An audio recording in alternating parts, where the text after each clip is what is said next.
I'm just gonna get right into it. Upload this as an actual video. Yeah, bro. I know I ain't posting no great, bro. Listen, I'm gonna tell you where I've been at. At some point, you know what I'm saying? I gotta do things, man. Got a lot going on, man. Life has been great and all that. Yeah. You know what I'm saying? As you gain technical difficulties, um, I don't know how I hop back when. Let's just get into it, bro. I don't know what just happened. I don't know, but I'm at 1 minute already. I don't know. So look, in order to understand this Indian Bible, right? We gotta set the scene. So I call it the Indian Bible because, like, yo, like this was made with the intent to have one scripture with one God, and like just like the Bible, and like yeah, we're gonna get into it. So setting the scene, right?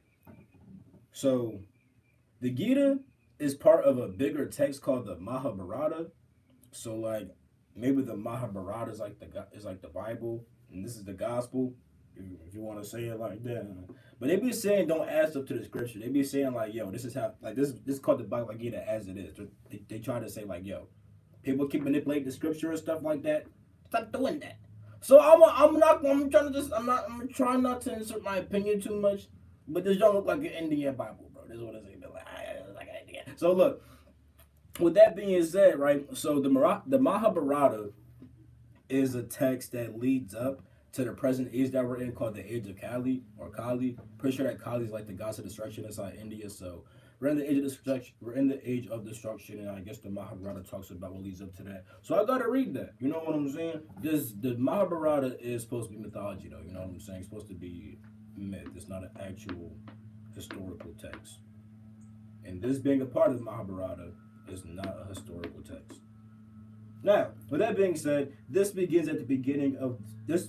This begins at the beginning of the age, 50,000 centuries ago, where Krishna spoke to his devotee named Arjuna.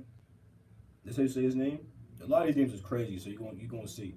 So, pretty much what happens is right. Krishna is talking to this guy named Arjuna, and it's happening before a war between what I call the D people and the P people because bro, these names, bro.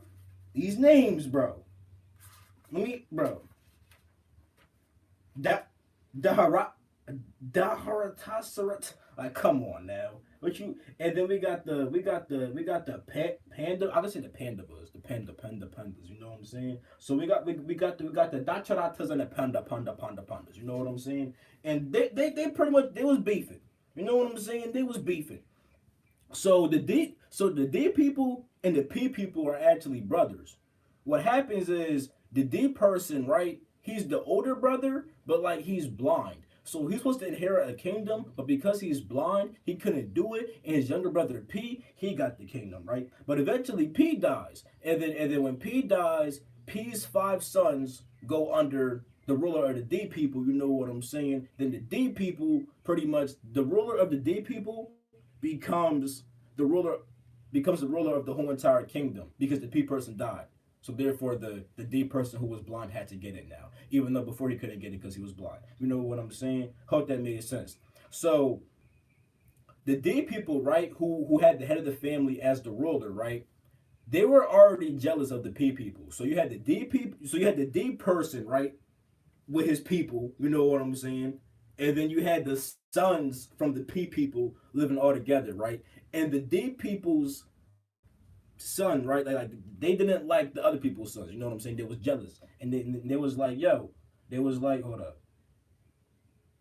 yeah, they was like, yo, I want my people to rule. You know what I'm saying? These people already ruled. I want to rule now. You know what I'm saying? I want to do it now. So with that being said, you had this jealousy going on. The D people ain't like the P people. They wanted to rule and stuff like that. So at some point, the D one of the D people tried to kill some of the P people, bro. Start getting deep. You know what I'm saying? The oldest son from the D people was like, "Yo, dad, how you feel about this plan to kill them and then we become like the goats? You know what I'm saying? And he was like, hey, do it. But I'm pretty sure the dead person was already ruler, so they had to do all that. But they did that. You know what I'm saying? So Krishna, right, which is supposed to be God, like the literal embodiment of God. You know how like Jesus Christ was like literally God? That's Krishna. Swear to God. Literally. Like that's why I call it the Indian Bible. Cause like yeah. But he pretty much saves them with the help of their uncle also, because Krishna is like he's the P people's cousin. Because the ruler of the P people and the wife, that's his uncle and aunt. So he becomes the P people's cousin, and then he helps the P people not die and stuff like that, you know. So eventually, though, the D people, right after trying to kill them so many times, they just stopped and was like, "Yo, let's do a little gamble." Now the P people gambled with them, and like it was rigged anyway. So like because of that, they lost the gamble, and the P people lost all their land and stuff like that, and they lost the kingdom, and that was all under the control of the D people. And the D people was wilding OD. They was trying to get some girl to strip in front of everybody, but Krishna was like, "Yo, chip." It was Krishna, right? Yeah, Krishna, stop it. The purge system would have fixed this. Just joking. Yo, I don't know what you mean by that, but it was popping. It was popping. Yeah, Nah, you know what you mean by that. yeah, I don't. Bang. So with that being said, right? Yeah, they tried to strip somebody's wife naked, and then Krishna was like, "Yo, chill." So after that happened, right? The P people, they're usually like they tolerate this kind of stuff. They're like, okay, the D people kind of D heads, but like there's so now I said the D people they blind. The D people they blind, and there's a reason why because they can't properly see the way things are in life. You know what I'm saying? We're gonna talk more about that as the joint goes on, and I'm pretty sure that they're gonna explain that whole concept more as this joint goes on, like the whole entire joint. So I only read the intro, and I think I'm gonna like it. You know what I'm saying? I think I'm gonna like it. It was kind of slow to get through. Not gonna lie. When I was reading it at first, I was like it was good parts. Now they all go okay. It's gonna get good though. You know what I'm saying? So yeah, they was usually tolerant, but they're like, yo, war is definitely about to happen. You know what I'm saying? So Krishna, right? He, he's God. You know what I'm saying? Like literally, right? But he's like, yo, I'm gonna join this war off the strength of the people, the D people, because the D people they wanted that. They're like, yeah, war. 'Cause they already wanted to kill the people. They already wanted to kill the P people anyway. So it's like they was like, yeah, war. And Krishna was like, you know what? Y'all trying to do this war stuff? Let's hop into it. But Krishna was like, hey, since I'm God, though, I'm not going to fight. You know what I'm saying? One person can have my whole entire army. The other side could literally have me as their general and advisor. You know what I'm saying? So the P people, right? They're already naturally like good people, you know, of high status and stuff like that. So they already could see that Krishna was God, and they was like, "Yo, we want Krishna." But the other bulls, the blind bulls, right? Who, by the way, they're also weak-minded. They tend to be weak-minded also. They wanted to have the army. They're like, "Yo, give me that army, son. Krishna not even God. Y'all think he God? He not God. That's Krishna. That's Krishna. You know what I'm saying? So that's what happened. And brother, Krishna means the ultimate pleasure. By the way, you know what I'm saying? But with that being said, right? So that's what happened there. So this is where we're starting to actually get to like the Bhagavad Gita. Like where it starts at about this point. You know what I'm saying? Because once the people get Krishna, that's when Krishna becomes a charioteer of Arjuna, and pretty much he drives Arjuna's chariot, and then from there Arjuna becomes a devotee of Krishna, and Krishna starts telling him all this type of stuff, which is what forms the Gita. So the Gita, right? It's supposed to be the essence of all Vedic knowledge. You know what I'm saying? Vedic meaning related to the Vedas. The Vedas are the scriptures of the Indians and stuff like that. And it's supposed to be the essence of all this. It's supposed to be the complete chest of all this. You know what I'm saying? That's what this is supposed to be, right? So Krishna is supposed to be God, and he's the speaker of the Gita. And it said that Krishna passed the knowledge. Who is calling me right now? My brother? Can't talk right now, broski. So it said that Krishna, right, God, passed the knowledge from God to the Son to Manu, which is the first human, to some guy named Ika. I can't pronounce the guy's name. And then from this Ika stuff, from Mr. Iker, I know a guy named Iker. Mr. After After it got from Mano to Iker, it got from everybody else, and that's how yoga kind of developed. So it's pretty much just trying to say that yoga, the concept came from God, got passed through the sun, the intelligence of the sun. You know what I'm saying? In the first human who got into this type of stuff, you know what I'm saying? He was like, yo, he was inspired by the energies of the sun and God to do all this crazy yoga stuff. And then from here, then from him, he passed it on to everybody else that he knew. Then they passed it on, and then yeah, that's what that's trying to say. You know what I'm saying? And then boom. But over time, right, the Gita and what it's supposed to represent and what it means, it gets lost over time, which is why Krishna comes down to incarnate on the earth. Kind of like how Jesus Christ had to incarnate to, do what he did also. I swear to God, bro, it's all the same, bro. It's all this, not like pinpoint the same, but it's all the goddamn same. It's Indian Bible, bro. Indian Bible. Indian Bible. So with that being said, the purpose, right, of the Gita is to deliver us from material existence, and every so often Krishna is supposed to come down and tell us the meaning of life through this Gita, and like yeah, it's supposed to help us to escape this whole entire thing and stop being so caught up inside this type of thing. And yeah, so with that being said, the guy Arjuna, right, which is Krishna's devotee, Arjuna, he was supposed to be above ignorance, right? Because he was like actually devoted to, literally God, so he didn't really have much ignorance. However, he found himself inside this war, which is full of ignorance. And he's only inside this war so he can experience this war and get questions like, why do people do these kinds of things? So he thinks that acts as Krishna, aka God, and then God says, this is why. And because you have this discourse between Arjuna and God, aka Krishna, you know what I'm saying? Or I should say Krishna, aka God, probably would have been better in that. Anyway, because of this discourse, you start getting answers from God, so to speak, about why these negative material things happen and how to overcome them and that type of stuff. And it's like, yeah. So with that being said, the Gita covers 5 basic truths about the controller, the one who's being controlled, or the ones being controlled, aka us, and then like everything else. You know what I'm saying? Then you have material nature, then you have time, then you have karma or activity. So with that being said, we need to learn what God is, what the entities that are being controlled are, aka us. What is the cosmic manifestation in material nature and stuff like that? How is it controlled by time? And what are the activities of living entities? What is the karma of living entities? That's the 5 things we're supposed to find out from this type of thing, right? So Krishna is God. It controls everything. You know what I'm saying?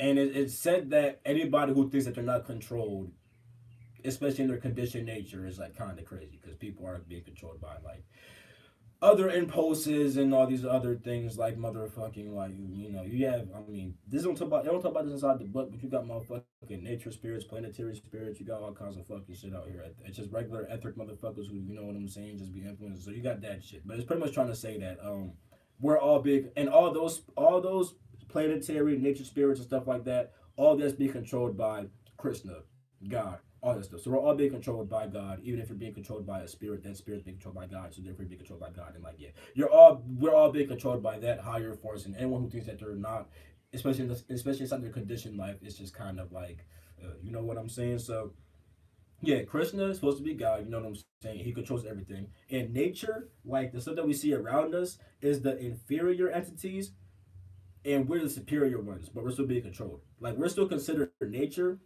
but we're seen as superior because we're conscious. You know what I'm saying? But even though we're superior to like inert nature, we're still all controlled by the same force. You know what I'm saying?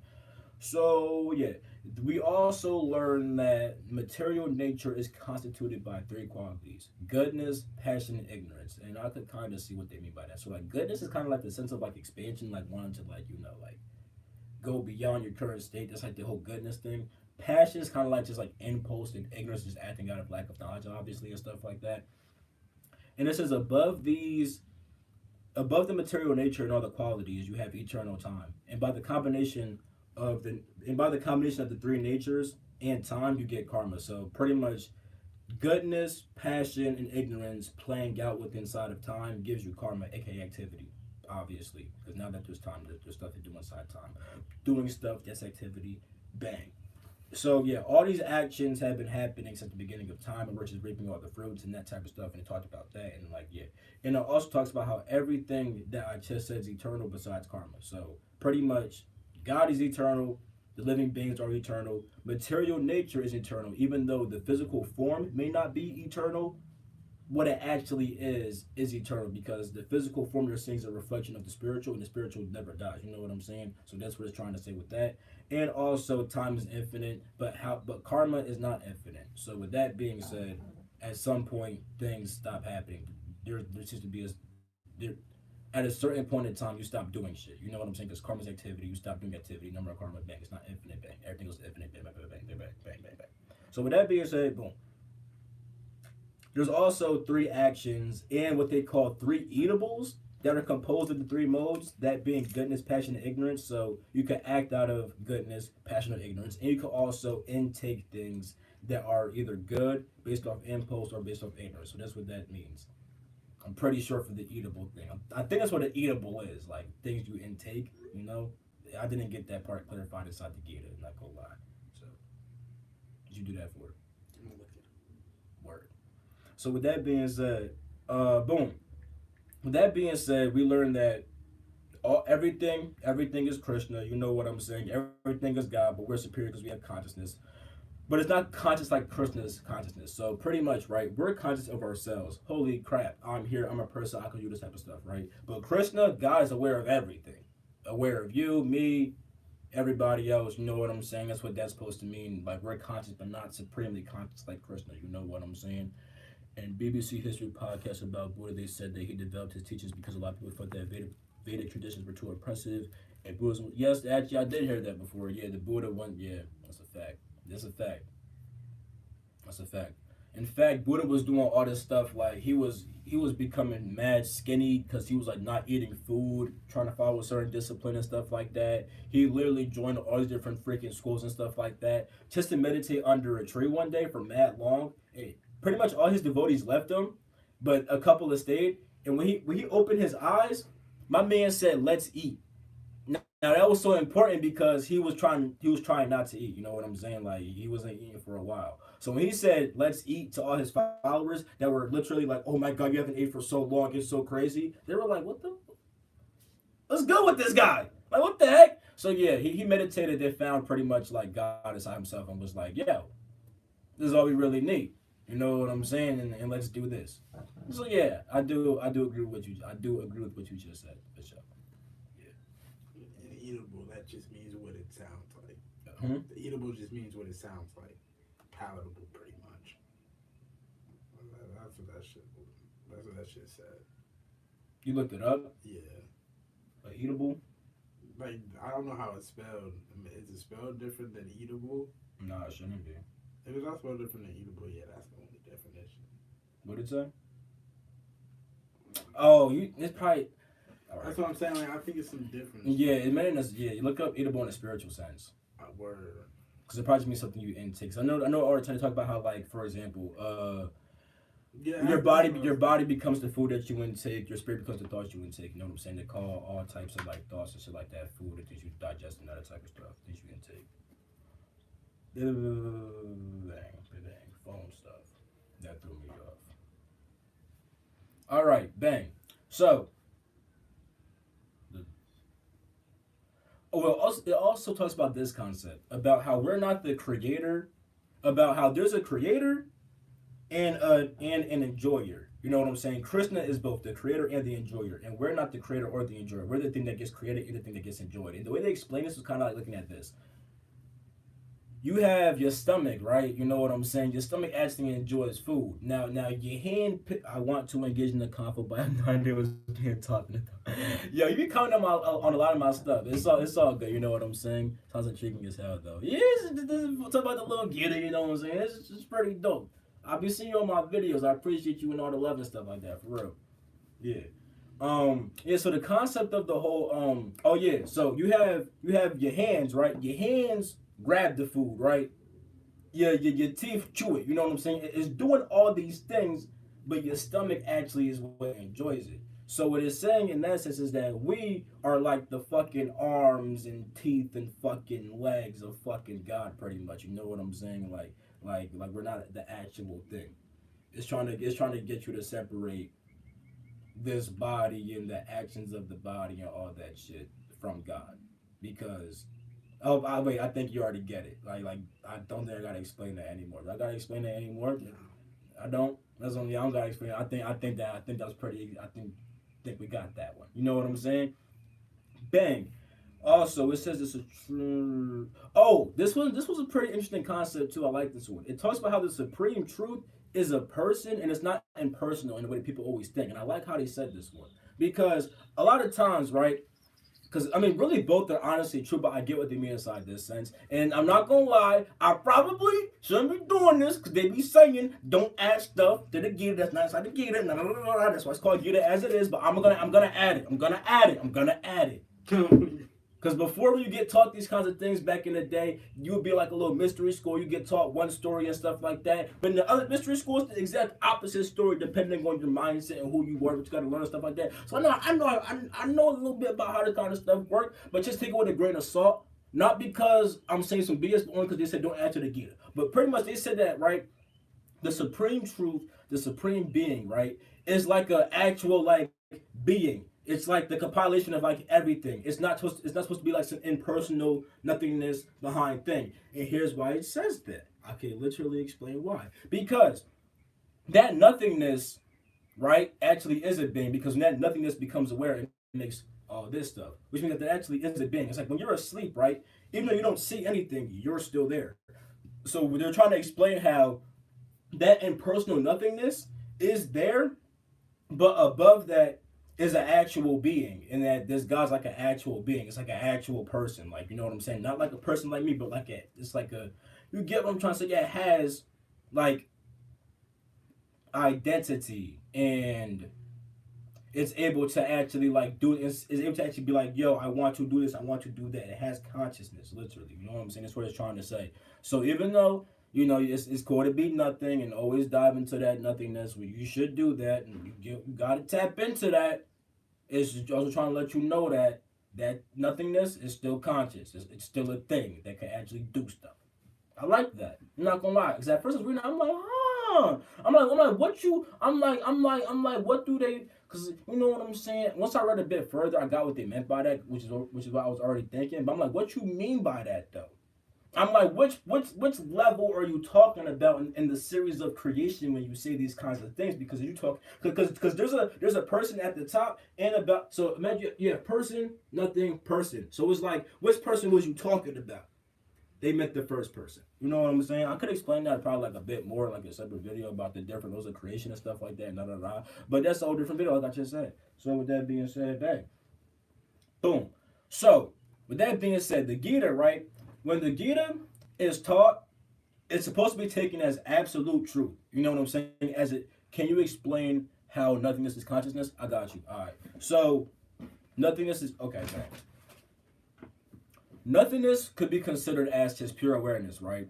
And awareness has three states: unconscious, subconscious.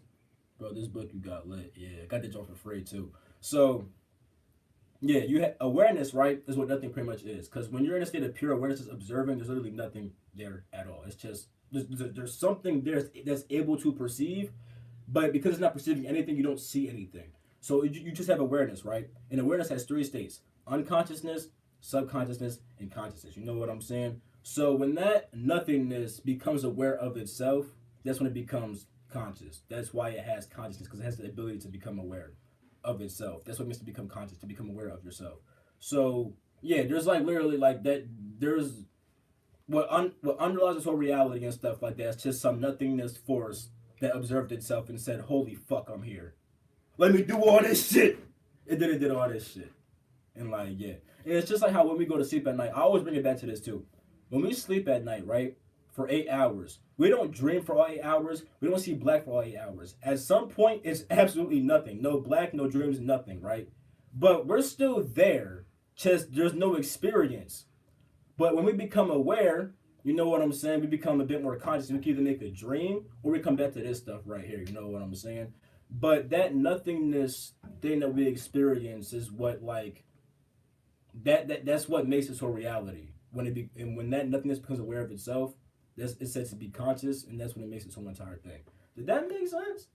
Did that make sense? I hope that don't make sense. I hope that don't make sense. You know what I'm saying?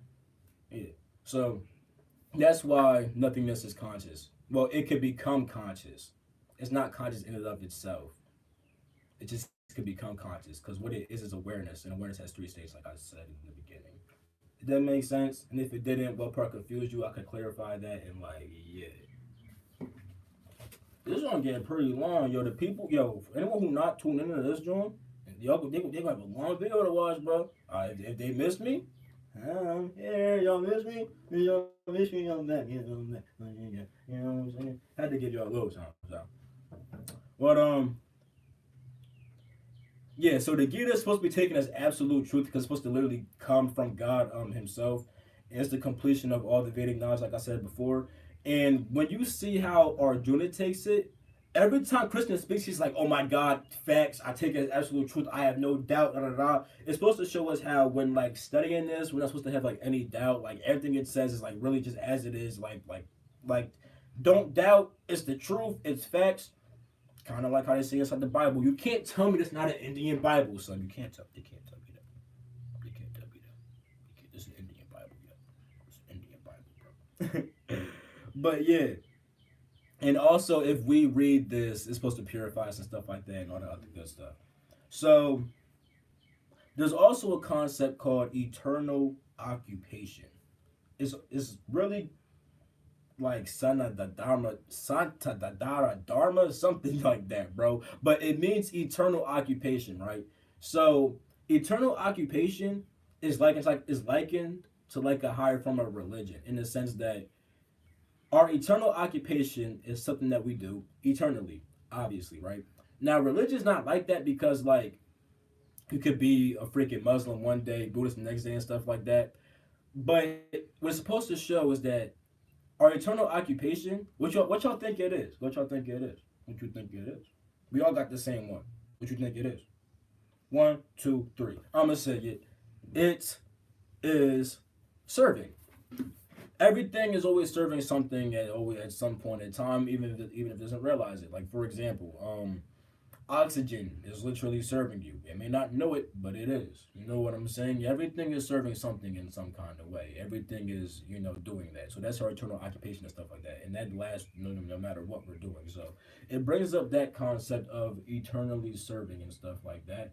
And it also talks about how Krishna's name means the ultimate. I mentioned this already, but I want to say it like in this sense.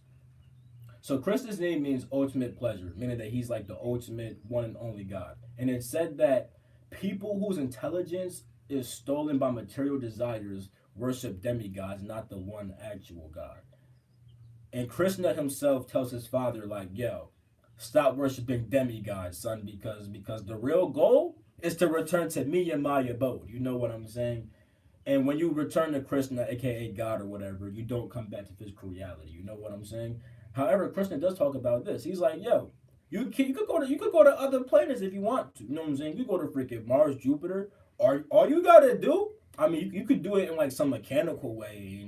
If you get to the highest planet, it may take like 40,000 years. They said, I'm pretty sure. I mean, you're gonna be dead by then. But they said you could either do that or you could just worship the demigod of that planet. You know what I'm saying? Then go to the planet like that. However, doing that is cool, but it ain't really all that because when you go there, because it's inside material reality, you start to see that it has the same fate of everything: birth, death,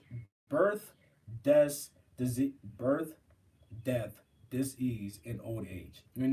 So you could go to all these places, but like it's not gonna last. That's pretty much what he was saying. Like you could worship the demigods to go there. You could freaking travel by spaceship, but it's still gonna end at some point. So the ultimate goal is it's me in my spiritual reality. And they talk about how there's planets inside the spiritual reality.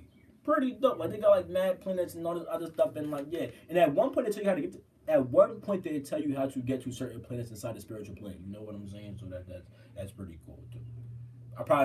I ain't write that in my notes. Would y'all have wanted that? Would y'all have wanted? I apologize if y'all wanted that. My bad. I ain't put it inside there.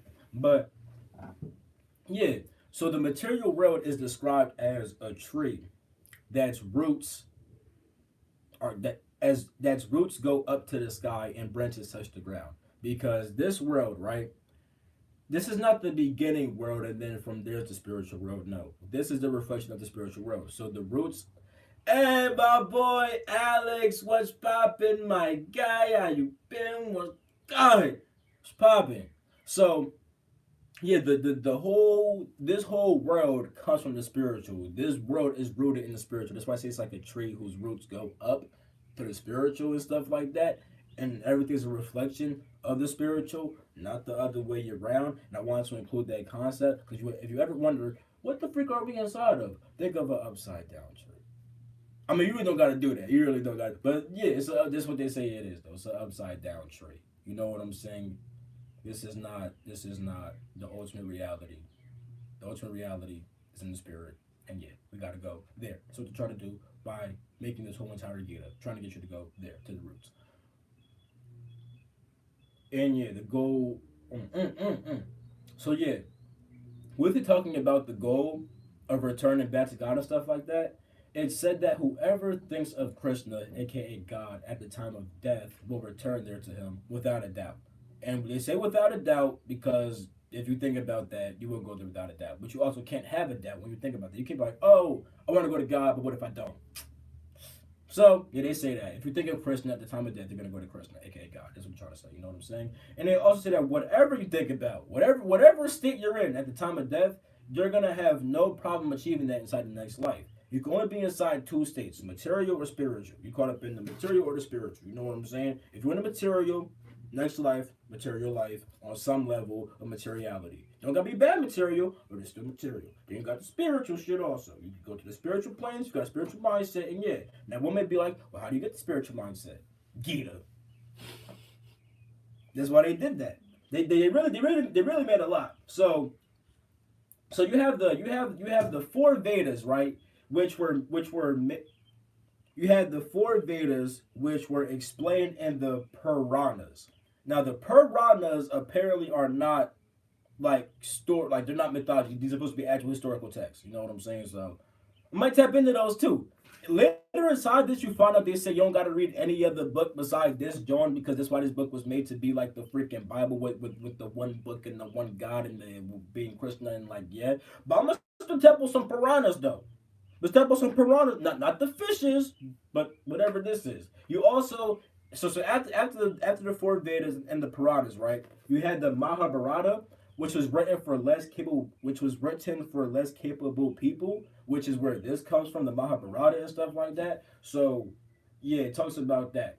You know what I'm saying? If you want to purify your mind and stuff like that, and think spiritual at the time of death, this joint right here. So Krishna also tells Arjuna that yo, I know you inside this war, but remember me at all times and still fight the war. He ain't say go to no cave and meditate, son. He ain't say that. And there's a good reason why for that. Because a lot of people be thinking like, yo, to do this spiritual stuff, I gotta freaking get secluded. I'm still do that one day. When but you don't have to. It's not a requirement. If you are gonna do that, know why you're actually doing it. Don't just do it because you just heard to do that shit. Like that's stupid. Anyway, yeah, there's a reason why they do that. So when Arjuna hears this, he's like, what? What you mean? He's like, this don't seem like a good form of yoga. This don't really seem like the yoga of the and Krishna's like, listen, bro. He's like, yo, anybody who remembers me constantly with transcendental love all the time is the most achieved yogi ever. And it's pretty much if you can't remember God while fighting for your life, they say you can't remember that. They say you can't remember God at the time of death either, and stuff like that. So if you can remember God while fighting this motherfucking war, you're gonna be straight during death. You know what I'm saying? It's like how when you really love somebody, right? They actually brought this up too, and I could attest to this. I ain't gonna cap. When I be on my lover boy high, all that bullshit, yeah, I be thinking about the person a lot. They talk about how like when someone's married, right? You know what I'm saying? Really loves the person and stuff like that, right? They can keep that person in their mind all the time. Like because someone loves their husband, right? They may be cleaning the house and stuff like that, right? They're still doing actions. Yeah, they're cleaning the house, right? But they love their husband, so they're gonna do it extra hard. Let's make sure my husband really happy. Get these dishes. Not saying that girls have to clean, but it's just an example. Get these dishes done. Let's do this laundry. I'm trying to make my husband happy. So you know you're still doing stuff. You're doing it with the intent of the person that you love. On top of that, because you love them, you do it even better now. You do it even better now. So Krishna was saying like, yo, I know you in this war, but remember me at all times. You don't gotta stop fighting the war. In fact, you gotta handle your duties with your bodily stuff and stuff like that. Just know that you always gotta remember me. So that way, if you die, come into me. Because even if you went to a freaking mountain, let's say you died inside that mountain without thinking about me, you will be effed. So fight for your life and remember me at the same time. Yeah. And then when Arjuna heard that, he was like, "Oh my God, yes, true, facts, da da da," because he's not supposed to question Krishna. Neither are our parent, neither are you. We're reading this type of stuff, and like, yeah, so that's how it's supposed to be, and like, yeah. So yeah, that's pretty much how this John ended. Yeah, it ended. That's how the introduction ended. You know what I'm saying? And it pretty much told you how. Indian Bible.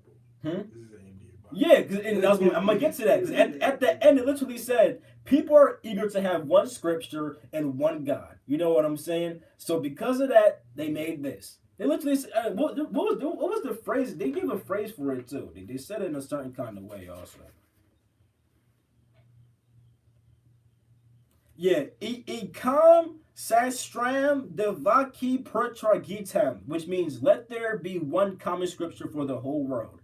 Bhagavad Gita. And then you have Echo Devo Devaki Putra Eva. Let there be one God for the whole world. Sri Krishna. Echo Mantras Tasya Nama. And one hymn, one mantra, one prayer. The chanting of his name. What's crazy is that, bro, I found an Indian song that's literally the same exact chant as this. I played it. Hare Krishna, Hare Krishna. I didn't even know, son. So I read this. Tooth messed me up at this book.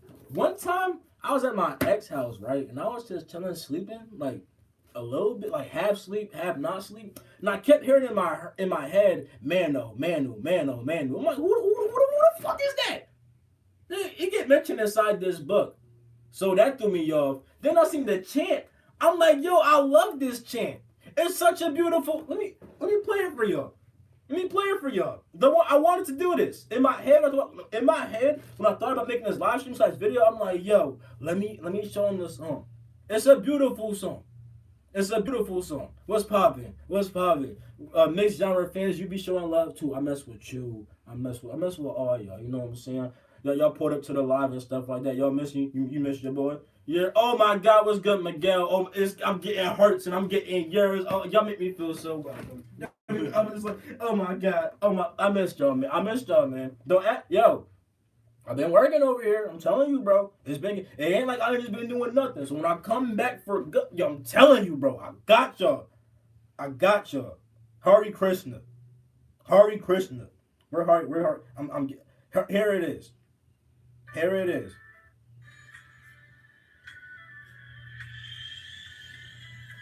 Then come on, sing my joint. Sing it. Come on. Words. The words not playing, and I'm sick. Words. Here it is. Damn. What y'all know about that?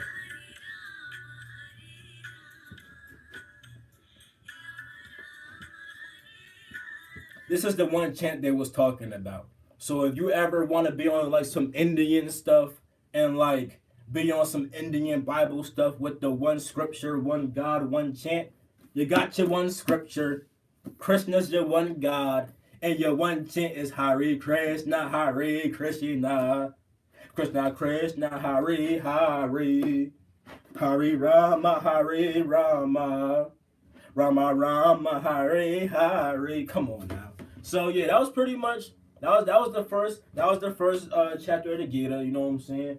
I'm gonna read the well, that's the intro. It wasn't really a chapter, I guess, but I don't know. I'm gonna read the next John. And I'm gonna come back tomorrow. Should be, you know what I'm saying? Then tomorrow I'm going to the beach tomorrow. Dang, now you're gonna think I was doesn't that look kind of wrong though? I just said I've been working. Tomorrow I'm going to the beach though, so I don't know. I don't know if I. It's your off day. No, it really is though. That's how I play my life. You know what I'm saying? I really. If y'all see, yo, let me show y'all, bro. Let me show y'all, bro. I play my life out. I know astrology, and I just know how to do stuff. Before astrology, I was doing this type of stuff though. But with this, astrology is crazy. That's why. Oh my God. Let me show y'all my stuff though. Let me show y'all, just to show y'all. I'm going to the beach tomorrow though. So like I might not be here tomorrow, but I'm gonna try my hardest though. I promise you I will. Cause like I might read this joint tonight to be honest, and then do that joint inside the morning. You know what I'm saying? Cause like like I know I ain't been posting. You know what I'm saying? So yeah. Here's my joint though. I'm pulling it up right now. Look at this. Look at this. Now it don't look that short, but the last date. Are you still doing sessions right now? Um, I was only really doing like high ticket ones, but I could if you want a session, I got you. You know what I'm saying? We could do a little session real quick. Pretty sure the links are probably inactive. So if you want a session, comment on a video or something like that. You know what I'm saying? And I would definitely like send you a link to book one or something like that. Or just type it into this right now. Let me know what's up. You know what I'm saying? Because I still got a little bit to explain about this about my little schedule, John. I'm just saying stuff right now. So the whole schedule, John. No, yeah, that John ends. I planned up to April 14th of next year, bro. April 14th of next year is where the schedule ends at, bro. So I really plan my life out. But yeah, if anybody want a session with anything, just comment on a video, I guess. Because that's what I really been working on right now. Like, I had like a lot of business stuff when it comes to that. And I know I don't promote it on my YouTube as much. That's because I've been doing different kind of marketing and stuff like that, and like all that. So like now I mainly do my little 6 week. It's called astrological life coaching. It's a 6 week program and stuff like that. But I like y'all though. Like I love like y'all been here for a while. Even the new people, like I like y'all. So like just comment on the video one day. We could talk. I got y'all. I'm gonna catch y'all tomorrow. I think it was good talking to y'all. I'm about to, yo. I was playing some basketball and I was working a lot. I'm about to tap the gas. I'm about to tap the gas, son. Yeah.